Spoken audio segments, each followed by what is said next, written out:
can categorically say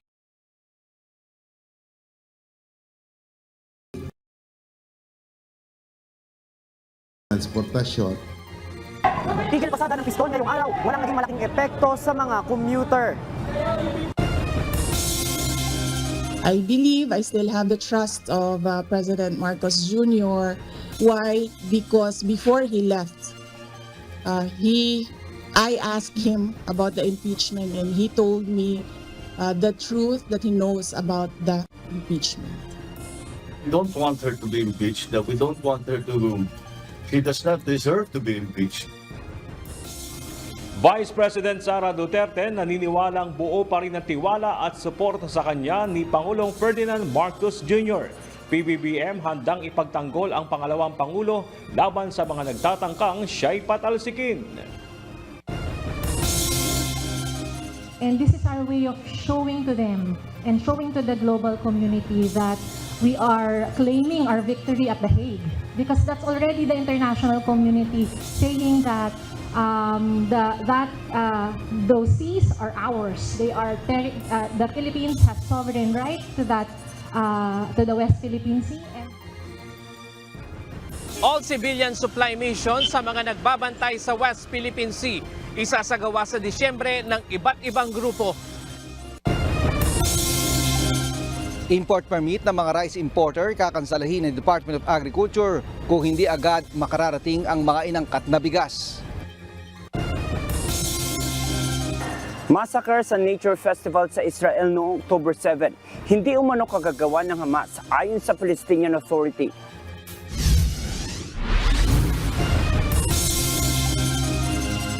Magandang hapon, Pilipinas at sa buong mundo. Una sa ating mga balita.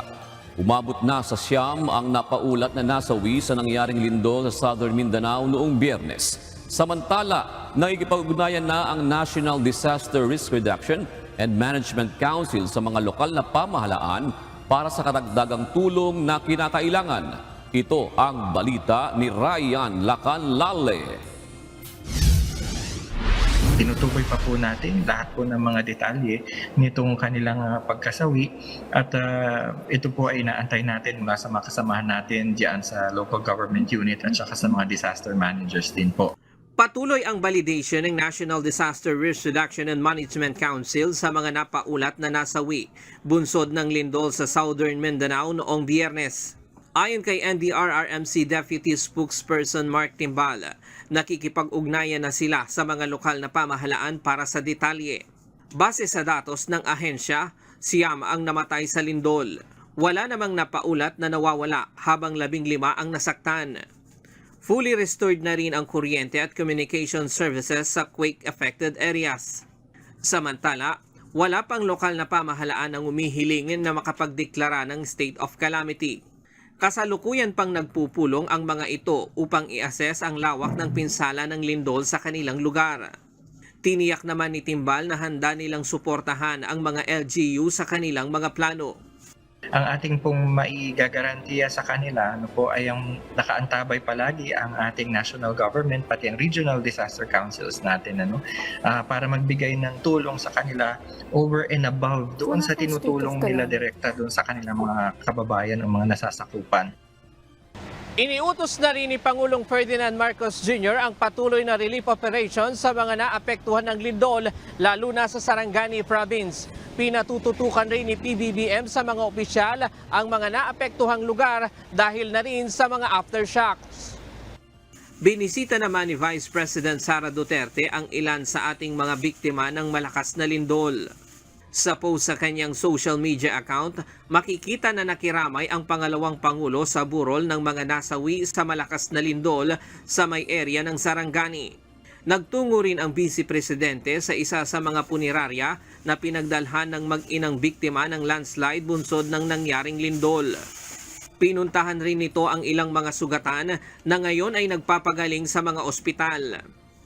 Isa-isang inalam ni BP Sara ang kalagayan ng ating mga kababayan at tiniyak ang pagpapaabot ng tulong ng pamahalaan. Ryan Lacanlale, UNTV News and Rescue. Diyos ang aming sandigan, serbisyo publiko ang aming pinahahalagahan. Hindi nakakaapekto sa samahan ni Pangulong Ferdinand Marcos Jr. at Vice President Sara Duterte ang impeachment issue. Sinabi rin ng Pangulo na binabantayan nilang mabuti ang mga usapin sa umano'y tangkang pagpapatalsik sa pwesto sa pangalawang Pangulo.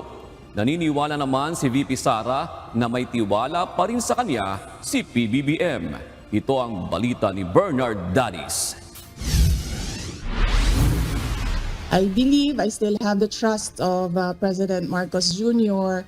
Why? Because before he left, I asked him about the impeachment and he told me the truth that he knows about the impeachment.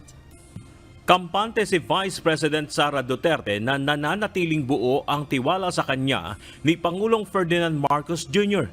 sa gitna ng mga usapin ng impeachment laban sa kanya.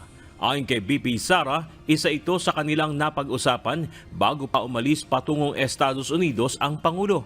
Gayunman, iniimbestigahan pa rin nilang mabuti ang mga umano'y hakbang upang alisin siya sa pwesto. Sinabi naman ni Pangulong Marcos Jr. na hindi na bago ang usapin ng impeachment sa mga opisyal ng pamahalaan. Ngunit patuloy nilang babantayan ang mga ganitong usapin. Hindi rin niya papayagan na mapatalsik sa pwesto ang pangalawang Pangulo.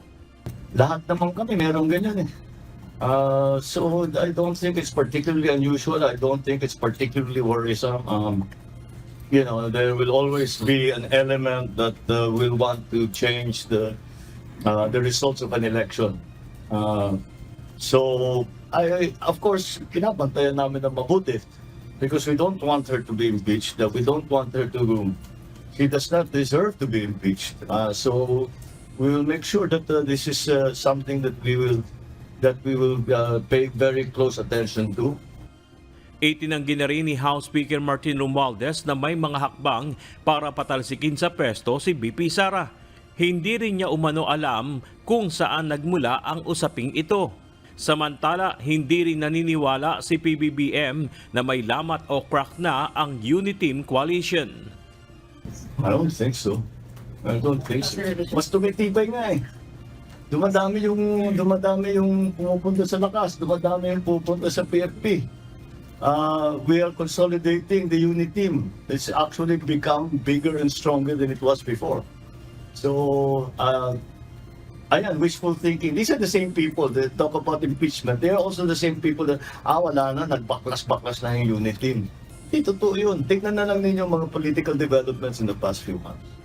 Kahapon sinabi ni VP Sara na wala siyang planong tumakbo sa pagka-presidente sa 2028 national elections. Gayunman, ang plano ng Diyos pa rin ang masusunod.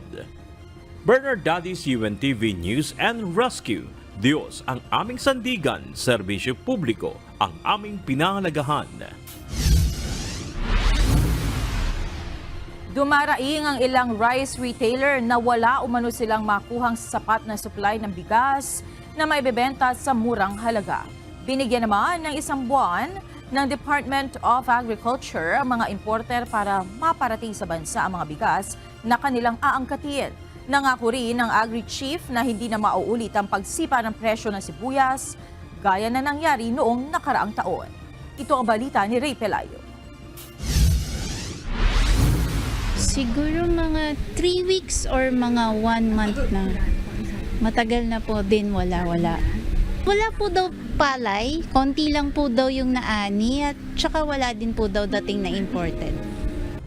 Matagal nang walang maibentang murang bigas ang rice vendor na si Ria sa Frisco Market sa Quezon City. Di tulad noong may price ceiling na mayroong tig 41 at 45 pesos per kilo ng bigas na mabibili.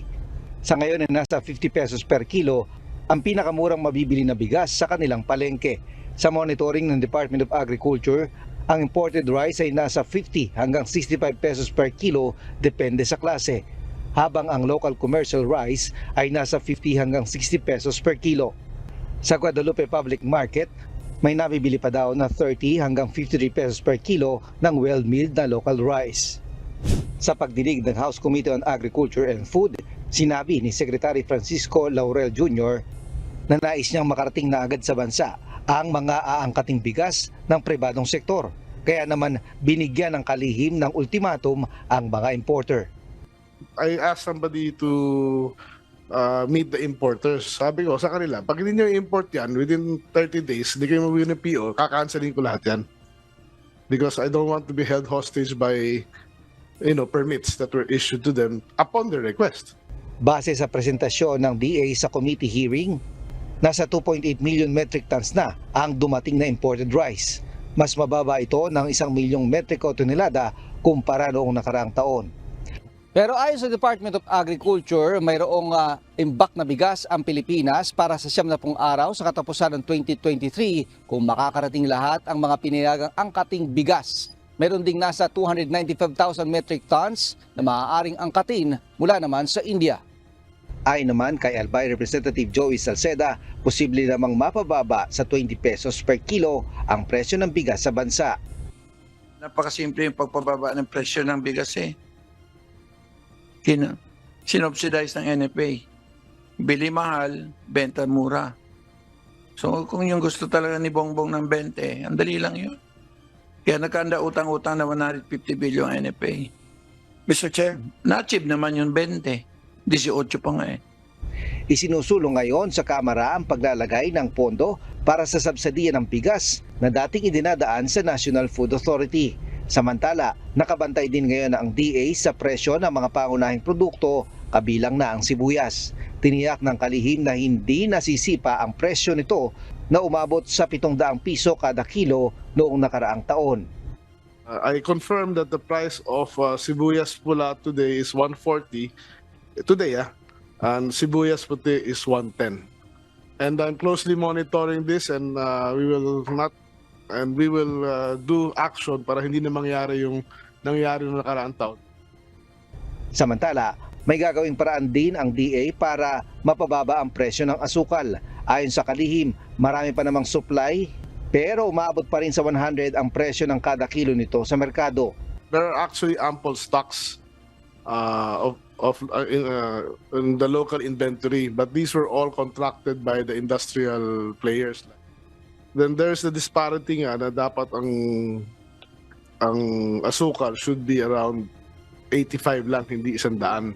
So we are doing some interventions soon in order to address these problems, but unfortunately I cannot diverge in public kung ano yung mga interventions na aming gagawin through the efforts of DTI, SRA, and DA.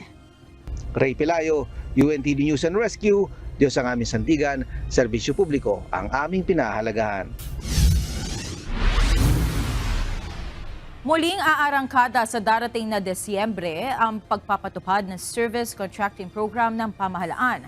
Ayon sa Land Transportation, Franchising and Regulatory Board, layo na nasabing programa na madagdagan ang kita ng mga operator ng ilang pampublikong sasakyan sa pamamagitan ng performance-based payout. Kabilang sa mga PUV na kasama sa programa ang mga tradisyonal na jeep at UV Express. Gayon din ang modern jeepneys, UV Express at PhilCab. Ang Service Contracting Program ay muling ipatutupad sa pangunguna ng Department of Transportation, LTFRB, mga lokal na pamahalaan at transport cooperatives.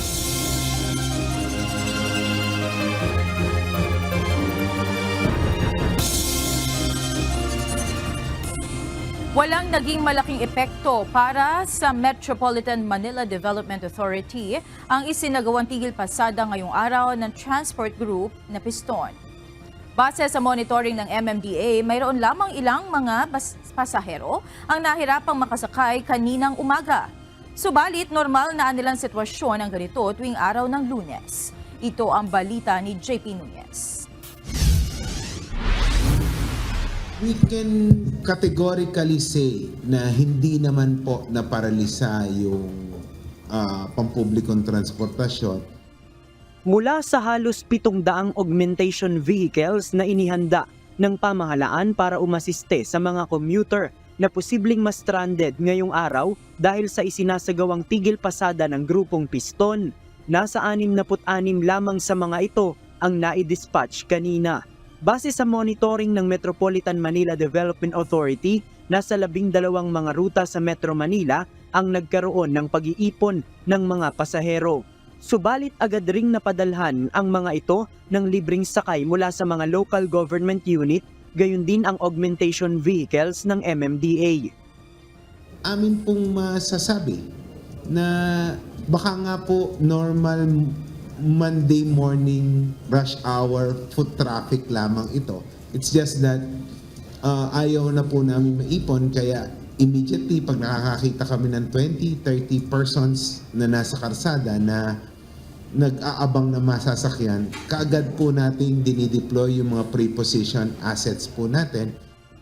Kanina personal na nagtungo sa MMDA headquarters si Vice President at Education Secretary Sara Duterte upang alamin ang epekto ng transport strike sa mga estudyante. Giit ng Vice Presidente, hindi magkakansela ng klase ang DepEd kahit pa matuloy ang 3 araw na tigil pasada maliban na kung magdeklara ang mga lokal na pamahalaan.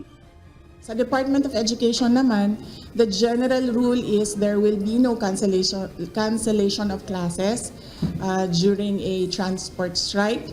The only exception is if the local government unit will declare a cancellation of classes. Pero para sa grupong Piston, matagumpay ang isinagawa nilang tigil pasada ngayong araw. As of 9:30 kaninang umaga, sinasabi ng mga ito na paralisado na ang nasa 85% ng mga pangunahing ruta sa Metro Manila. Samantala, ayon sa Land Transportation Franchising and Regulatory Board o LTFRB, hindi muna sila mag-i-issue ng show cause order sa mga magtitigil pasada kung nais lamang ng mga ito na magpahayag ng kanilang pagtutol sa mga probisyon na nakapaloob sa PUV Modernization Program. Pero oras na mabalitaan nila na nambabato o nangaharang ang mga nagtigil pasada para lang hikayatin ang ibang mga tsuper na magtigil pasada rin, ipauhuli sila sa pulisya at sususpindihin ang kanilang mga prangkisa. Initially po, we will not issue a penalty provided po hindi niyo sasaklawan yung mga gustong pumasada. Kasi pag ginawa ho ninyo yan, pwede ho namin suspindi ng inyong prangkisa. Hindi ho kayo mambabato ng mga jeep or maglalagay ng spike kung hindi kayo po ay huhuliin ng PNP. Muli namang nilinaw ng LTFRB na makakabiyahe pa rin ang mga tradisyonal na jeep kapag natapos ang deadline ng consolidation sa December 31 ngayong taon. Pero kinakailangan muna nilang mag-consolidate at sumama sa kooperatiba at korporasyon na unang bahagi ng modernisasyon. Pwede ba silang hindi bumili ng bagong unit? The answer is definitely yes. Kasi ang hinihingi lang po naman namin sa kanila ay bumuo po sila ng isang kooperatiba o isang korporasyon, which is a preliminary step towards a fleet modernization. Mahigpit na tinututulan ng Piston ang PUV modernization na isinusulong ng gobyerno na anilay pagpatay sa kanilang hanap buhay. JP Nunez, UNTV, News and Rescue. Diyos ang aming sandigan, serbisyo publiko ang aming pinahahalagahan. Makikiisa ang transport group na Manibela sa isinasagawang tigil pasada ng Piston. Ayon sa presidente ng Manibela na si Marval Buena, magkasama talaga sila ng Piston na magsasagawa ng transport strike. Subalit dahil sa internal schedule ng Piston ay hindi anya nasunod ang orihinal nilang plano. Bukas ay magpapatawag ng press conference sa Manibela kung saan ilalahad ng mga ito ang detalye ng isasagawang tigil pasada. Ito ay bilang protesta pa rin sa nalalapit na deadline ng consolidation ng prangkisa ng mga traditional na jeep na bahagi ng isinusulong na PUV Modernization Program ng pamahalaan. Narito naman ang mga balitang nakalap ng UNTV News Global Correspondents na ihahatid ni Mariel Latoza mula sa Australia.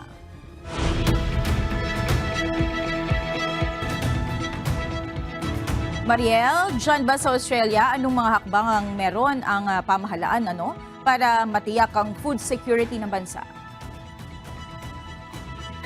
Monica, batay nga sa ulat ng Australian Department of Agriculture, Fisheries and Forestry, ang Australia ay dihamak na nagpo-produce o mas malaki ang produksyon ng pagkain sa bansa kumpara sa nakukonsumo nito, kung saan 70% nga ay napupunta sa export ng agricultural production.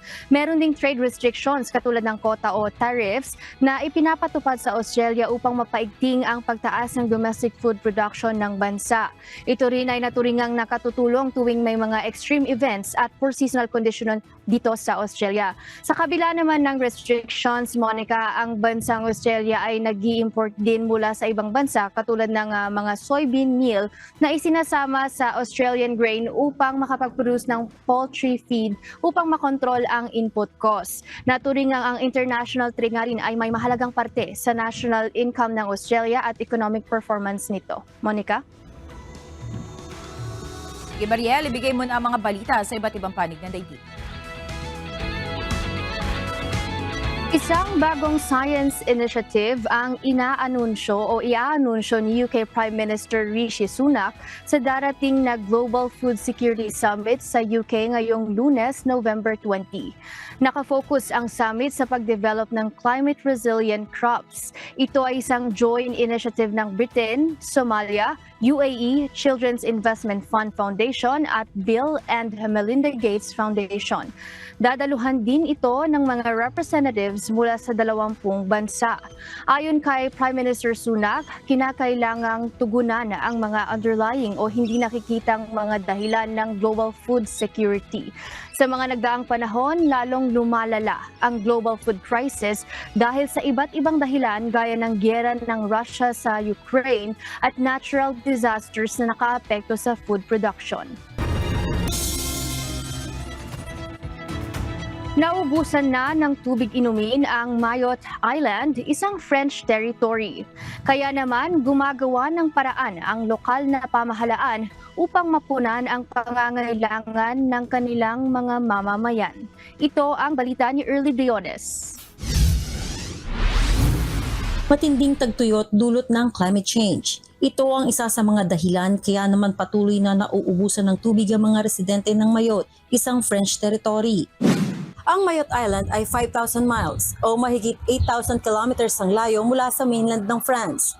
Koloni ito ng France noong 1841 at nakilala bilang French Department noong 2011.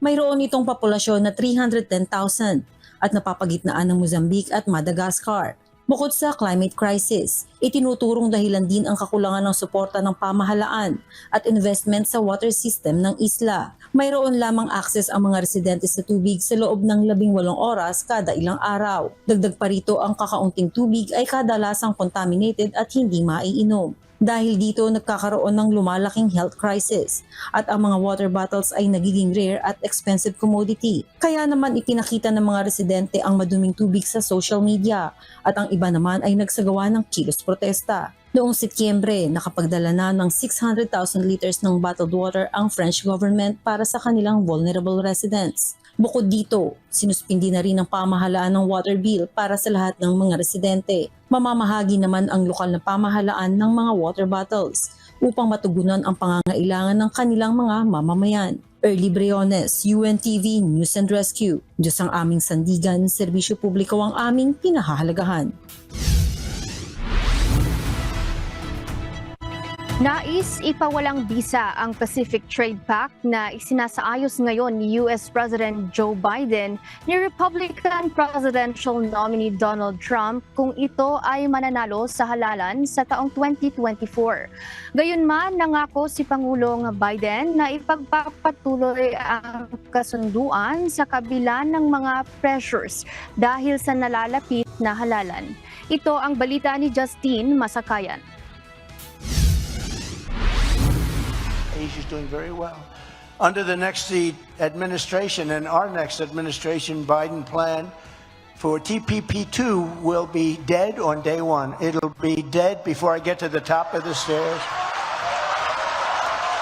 Laban si former US President Donald Trump sa kasalukuyang tinatrabaho ni President Joe Biden na trade agreement sa Asia Pacific. Kaya naman nangako ito na kakanselahin ang trade agreement kung mananalo sa 2024 US election. Argumento ni Trump, pawawalang halaga ng trade deal na ito ang pagmamanufaktura sa Estados Unidos at maaaring pagkawala ng mga trabaho para sa mga mamamayan ng bansa. Dagdag pa ni Trump, ito ay lalong malubha kaysa sa unang bantang pagkawala ng trabaho ng mga magsasaka at mga manufacturers kung magkakaroon ng outsourcing sa Asia. Samantala, inaasahan ng administrasyon ni Biden na tapusin ang mga pangunahing hakbang sa trade initiatives nito sa pulong ng Asia-Pacific Economic Cooperation o APEC ngayong linggo. Nangako rin si Biden na ipagpapatuloy ang pakikipagnegosasyon ng kasunduan sa kabila ng mga pressures dahil sa nalalapit na halalan. Justin Masakayan, UNTV News and Rescue. Diyos ang aming sandigan, serbisyo publiko ang aming pinahahalagahan. 6 na bansa sa Africa ang nakatatanggap ng 200,000 tonelada ng libreng grain shipment mula sa Moscow. Kabilang ang Burkina Faso, Somalia, Eritrea, Zimbabwe, Mali at Central African Republic. Ang free shipment na ito ay bahagi ng ipinangako ni Russian President Vladimir Putin sa isinasagawang Russia-Africa Summit noong July upang maiwasan ang pandaigdigang crisis sa pagkain. Ayon kay Russian Agriculture Minister Dmitry Patrushev, inaasahang darating sa Somalia at Burkina Faso sa huling bahagi ng Nobyembre hanggang unang bahagi ng Disyembre ang nasa 25,000 tonelada na lulan ng 2 barko. Habang ang kasunod naman na shipment para sa Eritrea, Zimbabwe, Mali at Central African Republic ay maipadadala bago matapos ang taon. Pinabulaanan ng Palestinian authorities na ang Hamas umano ang sumugod sa Nature Festival sa Israel noong October 7. Samantala, inihayag ni Israeli Defense Forces o IDF spokesperson Daniel Hagari ang nangyari sa isang Israel soldier na dinukot at pinatay umano ng Hamas militants. Ito ang balita ni Rejan Bolivar. Today, the Palestinian Authority spokesman in Ramallah said something utterly preposterous. It denied that it was Hamas that carried out the horrible massacre at the Nature Festival near Gaza. Daang-daang festival goers ang nasawi sa Supernova Music Festival sa Israel noong October 7, bunsod ng terorismo ng Hamas militants. Subalit pinabulaanan ng Palestinian Authority na Hamas ang may kagawan sa nangyaring trahedya. Anila isang helicopter umano ng Israel Defense Forces o IDF ang nakatama umano sa mga dumadalo sa festival habang binabaril ang mga terorista. It actually accused Israel of carrying out that massacre. This is a complete reversal of truth. Abu Mazen, who in the past has denied the existence of the Holocaust, today is denying the existence of the Hamas massacre. And that's unacceptable. Sa kanyang pahayag, inilahad din ni Israeli Prime Minister Benjamin Netanyahu ang kanyang plano sa civil administration sa Gaza.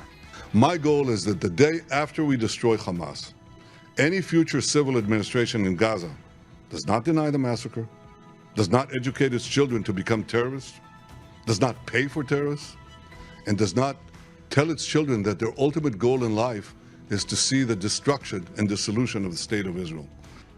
Samantala, natagpuan naman ng Israeli forces ang labi ng isang 19-year-old na hostage ng Hamas na si Corporal Noah Marciano sa isang lugar malapit sa Shifa Hospital sa Gaza.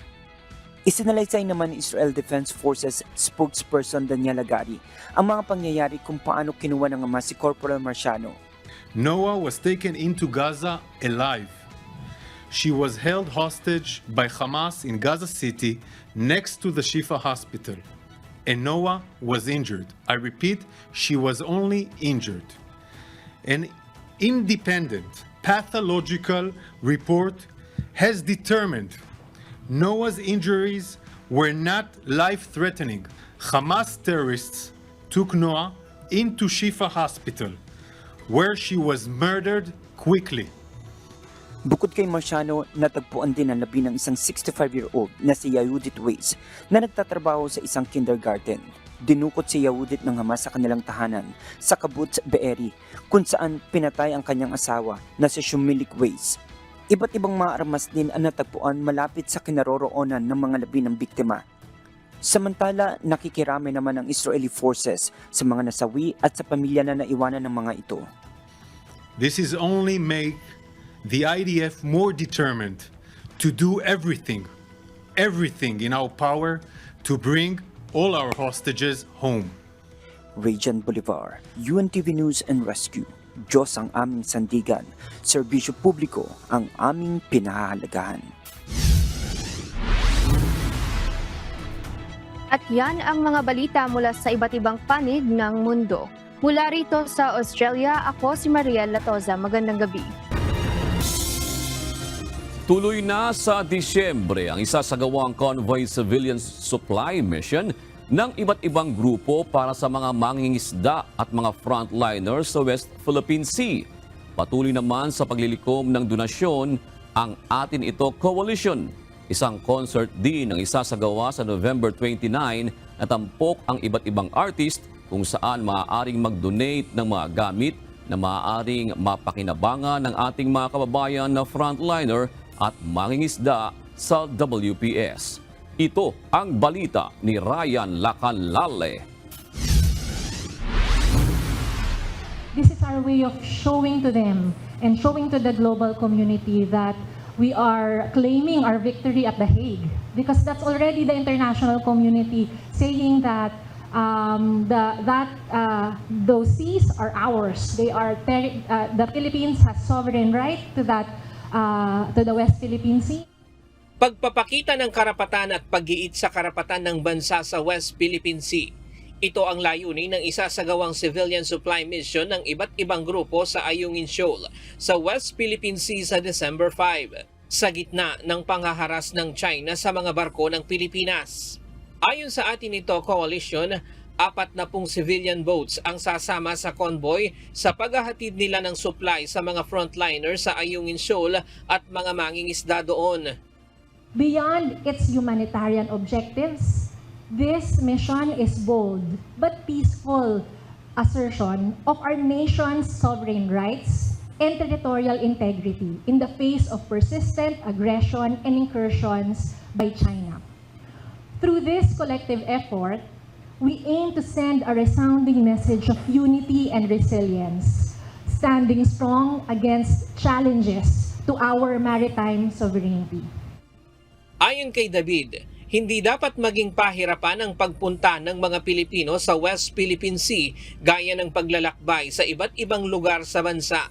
Nakikipag-ugnayan na rin ang koalisyon sa Philippine Coast Guard at sa National Task Force for the West Philippine Sea para tiyakin ang kaligtasan ng mga sasama sa Convoy Civilian Supply Mission. Yung 40 ships na nag-volunteer, sila ay maalam na dun sa lugar. Ilan din sila dun sa mga ships na sumasama kapag may supply mission doon, so that we can ensure na talagang magiging ligtas at the proper security measures are in place.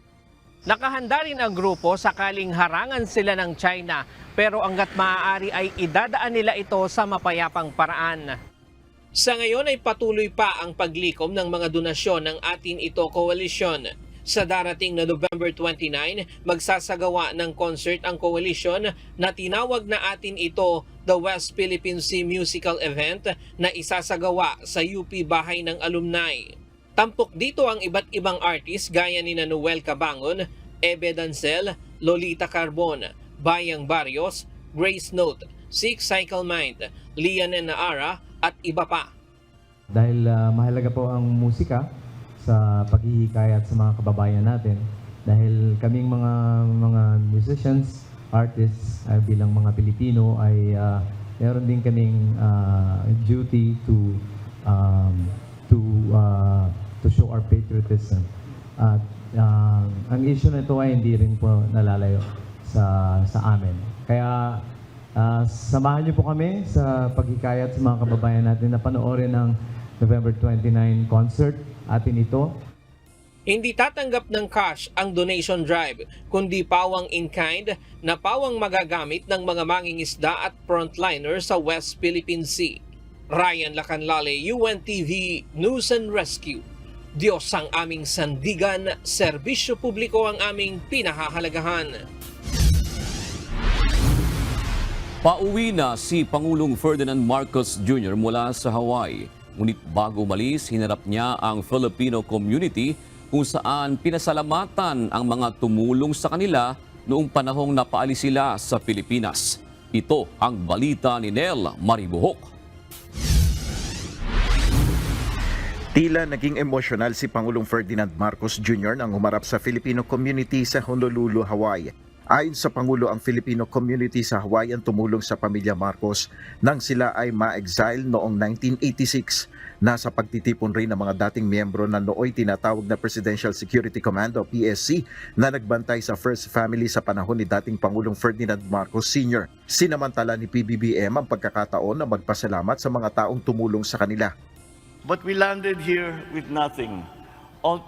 Even ultimo yung damit namin, silang nagbigay, silang nagpapakain sa amin, pati yung mga appliance doon sa Makiki silang nagdadala.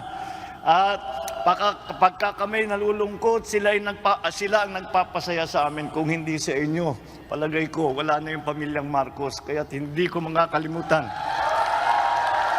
Ayon sa Pangulo, pinilit niyang makarating sa Hawaii matapos ang kanyang pagdalo sa APEC Summit sa San Francisco at working visit sa Los Angeles, California dahil sa malapit sa kanyang puso ang Hawaii. Ilan sa mga dating miyembro ng PSC ay natuwa naman nang makita si PBBM. Masaya pa rin at hanggang ngayon, loyal pa rin kami. Hanggang ngayon, yan ang sinumpa namin na tungkulin hanggat buhay kami para sa kanila. Masaya na kami. Nakita namin na after 30 years. Umaga ng Linggo sa Hawaii, binisita ng Pangulo ang US Indo-Pacific Command. Sinalubong si PBBM ng matataas na opisyal nito sa pangungunan ni Commander Admiral John Aquilino. Ang command ang namamahala sa lahat ng mga aktibidad ng militar ng US sa rehiyon ng Indo-Pacific, kabilang ang 36 na bansa. Ayon sa Malacanang, si Pangulong Marcos ang kauna-unahang Pangulo ng Pilipinas na umapak sa Indo-Pacific Command. Nel Maribuhok, UNTV News and Rescue. Diyos ang aming sandigan, serbisyo publiko ang aming pinahalagahan.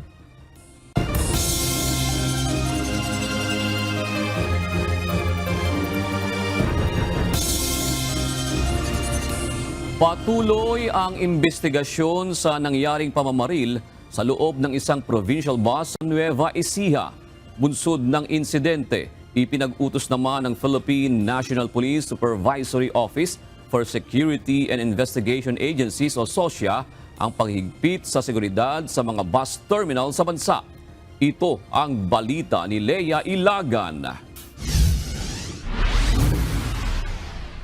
We will be issuing an advisory to all security agencies, especially those manning the different terminals, to intensify their deployment visual inspection. Kasi kailangan pong higpitan ng ating mga gwardya yung mga pumapasok na bagahe sa sasakyan.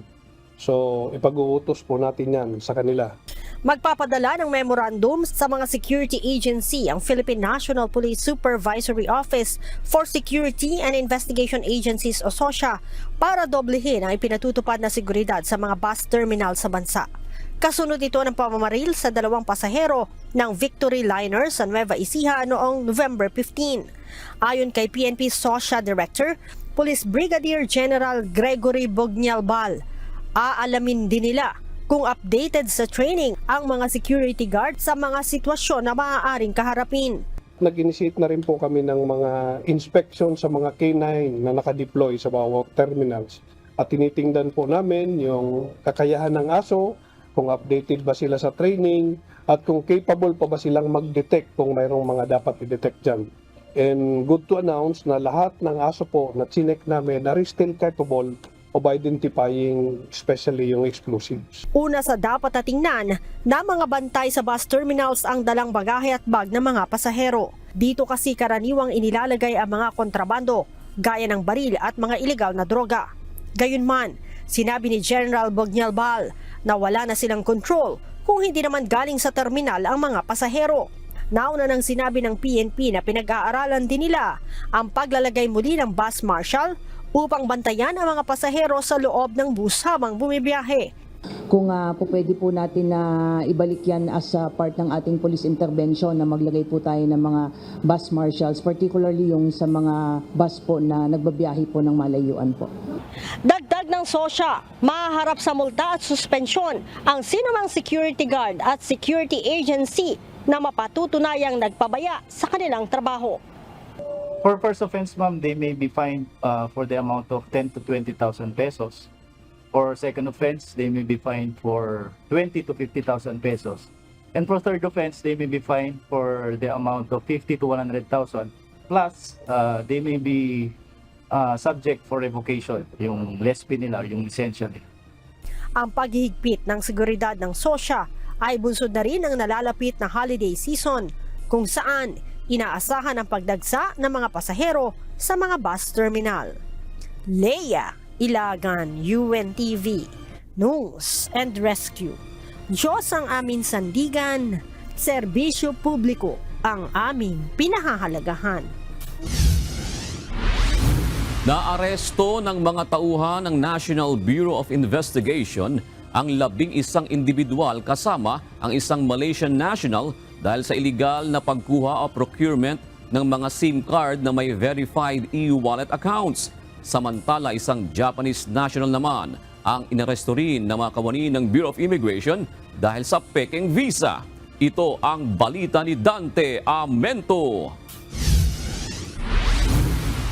Nahaharap sa patong-patong na kasong kriminal ang 12 individual kabilang ang isang dayuhan na nangungontrata umano ng mga GCash account holder na may malaking credit line. Ayon sa NBI, may informant o complainant na nagsumbong sa kanila hinggil sa mga individual mula sa isang Facebook group na naghahanap ng GCash account holders na may verified na kalahating milyong piso ang limit. Plano umano itong rentahan ng casino loaders. Na-recover mula sa mga suspect ang 13 unit ng desktop computers, 40 text blast machines, 57 cellphone, monitor at tinatayang 50,000 SIM card.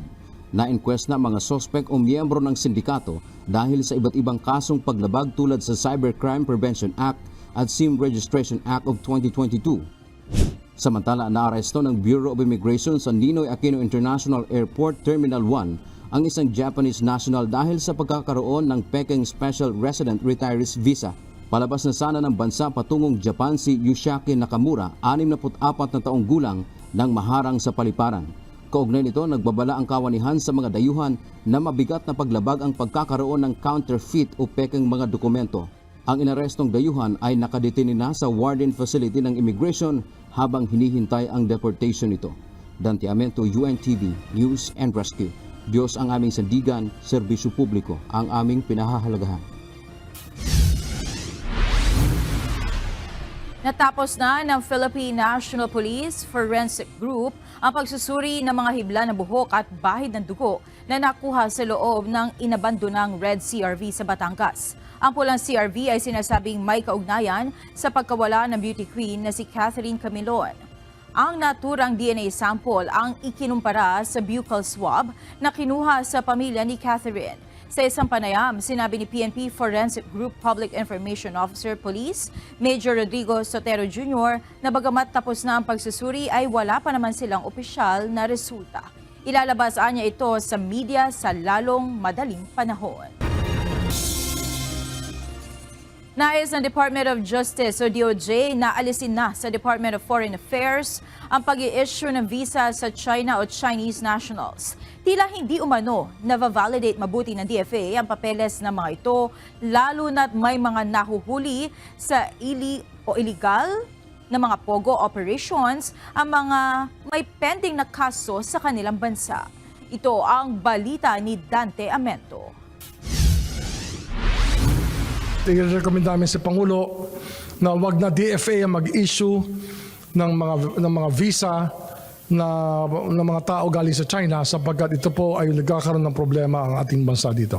Isusulong ng Department of Justice o DOJ na alisina sa Department of Foreign Affairs o DFA ang pag-i-issue ng visa ng mga dayuhang galing sa China. Ayon kay Justice Secretary Crispin Rimulya, magbibigay sila ng rekomendasyon hinggil dito sa Pangulo. Mula sa DFA, nais nilang ilipat na ito sa isang private o third-party provider na VFS Global. Ito umano ay may kakayahan na i-verify ang datos o impormasyon sa mga isusumuteng dokumento na hindi kaya ng DFA. Pagka kagaya ng VFS, yung third-party provider, ang at tumingin, napakadali nila i-validate yan sa loob ng China. Ang DFA natin, wala nang kapasidad dito. Walang kapasidad. Ang panukalang paglilipat ng visa approval ng mga Chinese ay kasunod ng iba't ibang illegal na aktibidad na natuklasan na kinasasakutan ng Chinese national tulad ng Pogo, Pastilla Scam at iba pa. Sinabi ni Secretary Rimulya na ang hakbang na ito ng pamahalaan ay bahagi na rin ng pangangalaga sa seguridad ng bansa. China kasi, alam naman natin may hidwaan tayo sa West Philippine Sea at napakadali nating magpapasok minsan hindi mo na alam kung bakit nakakapasok sa atin yung ibang mga Chino na parang namang hindi totoo yung mga kanilang sinasabit sa mga embassy natin na informasyon. Diyan, yan ang problema natin sa ating visa issuing system. Wala namang kakayahan ang DFA na evaluate ang China visas natin. Kinukunan natin ang reaksyon hinggil dito ang Department of Foreign Affairs, subalit wala pa silang tugon sa isyong ito sa ngayon. Dante Amento, UNTV, News and Rescue. Diyos ang aming sandigan, serbisyo publiko ang aming pinahahalagahan.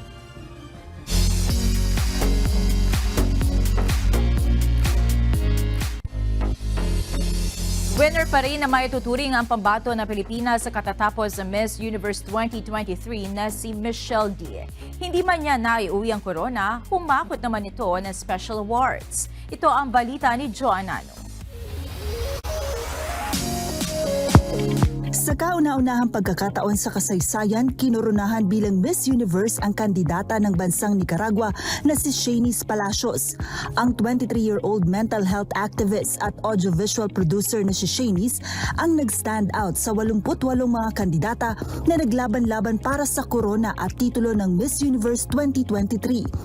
Tinalo ni Miss Nicaragua ang pambato ng Thailand na si Antonia Porcilde na itinanghal na first runner-up, habang second runner-up naman si Moraya Wilson ng Australia. Sa question and answer portion, tinanong ang tatlong finalists ng if you could live 1 year in another woman's shoes, who would you choose and why? Para kay Miss Thailand, nais niyang maging si Malala Yousafzai, ang Pakistani education activist na nabaril at nakasurvive dahil sa kanyang pagkikipaglaban para sa karapatan sa edukasyon ng mga kababaihan sa Pakistan. Sagot naman ni Miss Australia, nais niyang mabuhay gaya ng kanyang ina na isang matatag at siyang nagturo sa kanya na maging hardworking at matapang na babae. Habang pinalakpakan naman ng marami ang sagot ni Miss Nicaragua kung saan sinabi nito na pipiliin niyang maging si Mary Wollstonecraft na isang advocate ng karapatan ng mga kababaihan.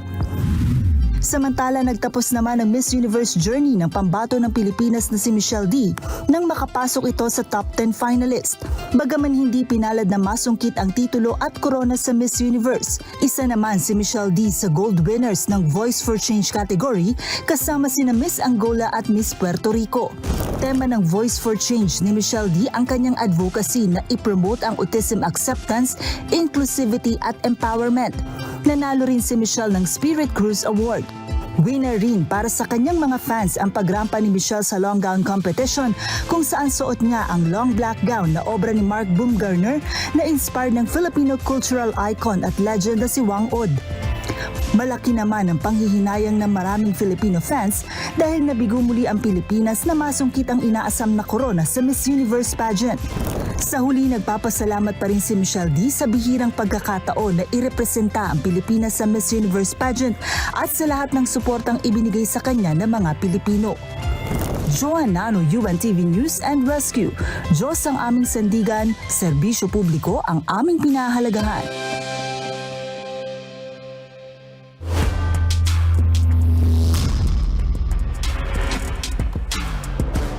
Nangunguna na ngayon ang GSIS Furies sa Group A ng UNTV Cup Season 10 matapos maitala ang ikatlong sunod na panalo sa pagpapatuloy ng eliminations sa Ninoy Aquino Stadium sa Maynila kahapon.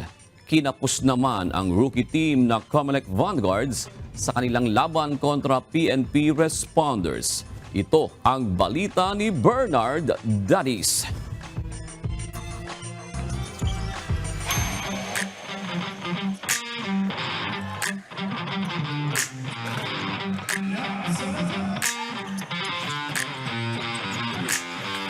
Kinapos ang Comelec Vanguards para patumbahin ang PNP Responders sa kanilang bakbakan kahapon sa pagpapatuloy ng UNTV Cup Season 10 Eliminations. Nagpaputok ng 26 points, 4 rebounds, 3 assists at 2 steals si Richard Villanueva para painitin ang opensa ng PNP kontra Comelec. Nagawa pang maghabol ng Comelec sa last minutes, subalit kinapos na sila ng oras at nagtapos ang game sa final score na 99-95, pabor sa Responders. With the effort ng lahat ng team, ng players, at saka coaching staff na paghandaan yung namin talaga. Lalo na daming shooter ng Comelec, so talagang ang hirap mag-challenge. Tapos si Namukatkat, ang galing talaga mag-facilitate din at the same time. Yung pre-access namin, binigyan naman namin, nag-execute naman kami. However, we fell short. Just so happens na PNP played better than us and we acknowledge that na mas maganda yung nilaro nila at execution nila. So for us, back to the drawing board, kailangan namin mag-practice ulit and better execution ng mga pre-access namin ng mga plays. Sa ngayon, umangat sa ikalawang pesto sa Group B ang PNP na may 2-1 win-loss record.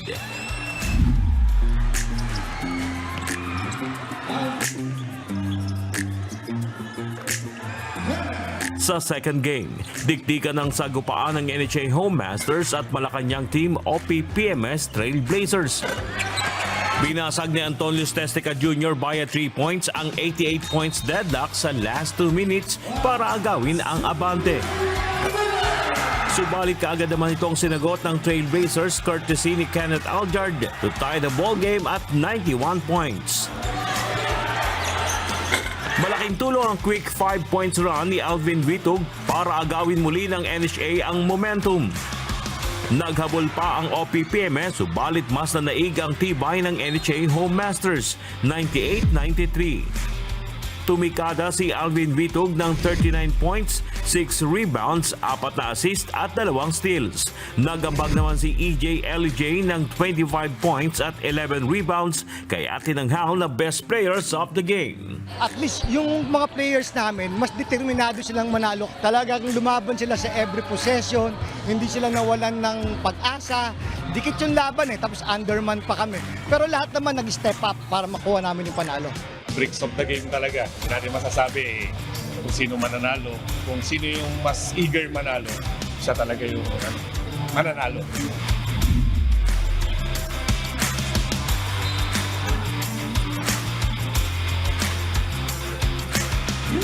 At sa third game, nangunguna ngayon sa Group A standings ang GSIS Furies na may malinis na 3-0 win-loss record habang nasa ikatlong pwesto ang Magis na may 2 panalo at 1 talo. Tinalo ng GSIS ang Judiciary sa main game kahapon sa score na 89-81. Sumandig ang GSIS kina Reneboy Bansali na may 18 points, 6 boards, 7 dimes at 3 steals. At kay Carlito Rubio na may 16 points at 5 rebounds. My players just played smart down the stretch. Si Popoy Bansali was making the right plays and everybody was chipping in defensively. That's why we were making stops down the stretch. So it's a good thing we stopped that run ng Judiciary late in the fourth quarter. That's why we won. Kung naging story ng game is we had a slow start. Lousy yung start namin Then nung second half, going to the second half, sabi namin mag-adjust tayo sa defense namin. Ayun, siguro nakahabol kami. Pero ganun talaga, breaks of the game. May nananalo, may natatalo. Siguro sila yung much better team ngayon kaysa amin. Samantala sa Webes ay magbabalik naman sa Paco Arena sa Maynila ang triple header games ng UNTV Cup. Bernard Dadis, UNTV News and Rescue. Diyos ang aming sandigan, serbisyo publiko ang aming pinalagahan.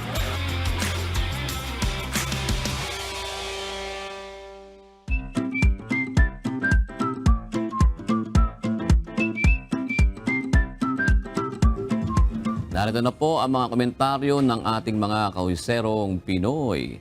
Hinggil po sa transport strike, ang kinementaryohan ni Catherine Brown. Sabi po niya, hindi sa lahat ng panahon ang solusyon ay strike. Isipin din natin yung maraming mga tao na maapektuhan. Siguro naapektuhan to si Catherine Brown. Alam ko, somewhere yata in E. Rodriguez, may mga stranded tayong kababayan. Although may mga libreng sakay na provide ng LGU, pero meron talaga mga naapektuhan.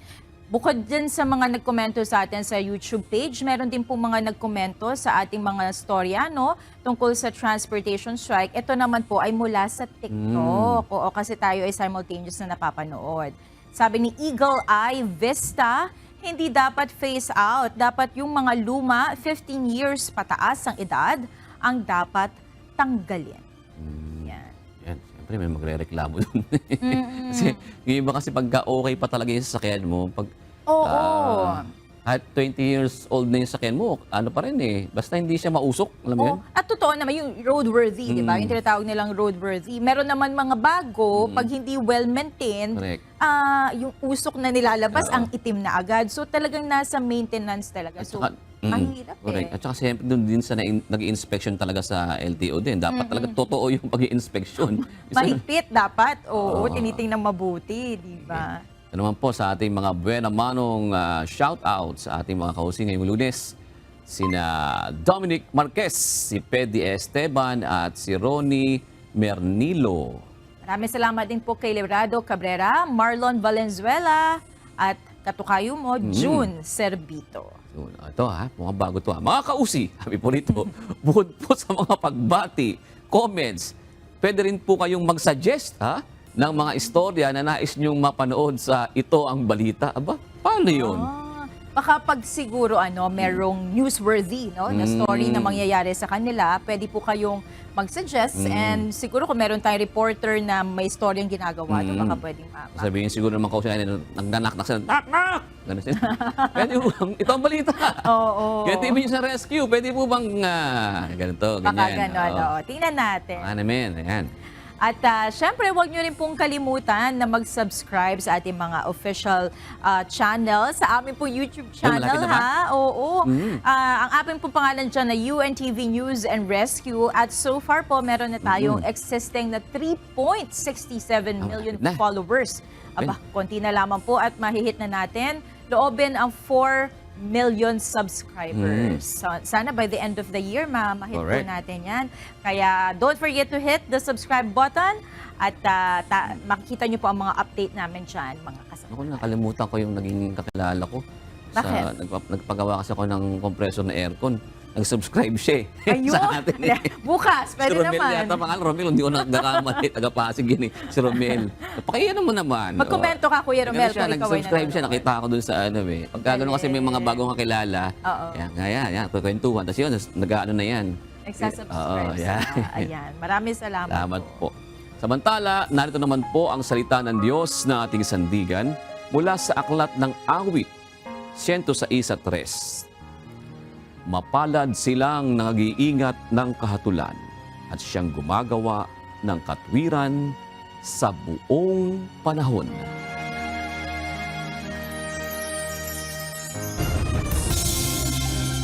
At yan ang naging kabuuan ng ating balitaan ngayong gabi. Aming inilahad ng buong katapatan kung paano namin nasaksihan. Kayo'y makapagtitiwala ng aming nakita at narinig ang aming ibinabalita dito po sa UNTV. Diyos ang aming sandigan, serbisyo publiko ang aming pinahahalagahan. Magandang gabi po.